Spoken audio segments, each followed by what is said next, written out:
হালাল খেতে হবে আমাদেরকে, হারামের দ্বারস্থ হওয়া যাবে না। আপনার স্বামী যদি হারাম খায়, আপনি স্বামীকে বুঝান, তাকে ওই চাকরি ছেড়ে দিতে আপনি উৎসাহিত করেন। আমি আপনাদেরকে একটা অনেস্টির সাথে একটা কথা বলি, যত এই যে প্রশাসনে যত ঘুষখোর আছে, ঠিক আছে, যত দুর্নীতিবাজ আছে, যত মাদকসেবী আছে, মাদকের ব্যবসায়ী আছে, যত সুদখোর আছে, এরা সবাই কেন এই খারাপ কাজগুলো করে জানেন?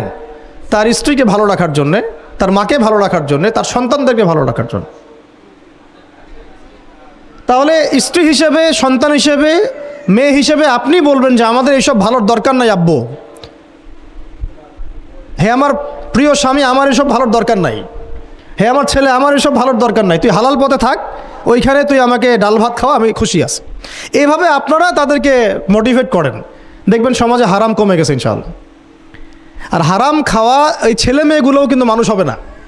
হারাম খাওয়া যে ছেলে মেয়েগুলো রক্ত মাংস গড়ে উঠছে, এরাও কিন্তু মানুষ হবে না। আল্লাহ পাক আমাদেরকে হালাল খাওয়ার তৌফিক দান করেন, এবং হালালের জন্য আপনাদের ভূমিকা অনেক বেশি।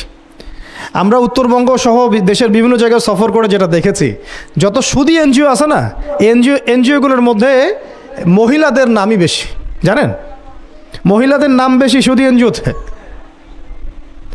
তো এই দাওয়াতগুলো আমরা মা বোনদেরকে দিতে চাই যে কোন অবস্থাতে যেন হারাম রিজিকের দিকে আপনারা না ধাবিত হন, এবং রিজিকের তাজিম করেন, পরিবারের মধ্যে হৃদ্যতা ভালোবাসা বজায় রাখেন, একে অপরকে বিশ্বাস, সম্মান এবং শ্রদ্ধা করেন। ইনশাআল্লাহ তাআলা আপনাদের পরিবারও সুখী হবে, রিজিকও সুন্দর হবে, এবং রিজিকে বরকত হবে ইনশাআল্লাহ।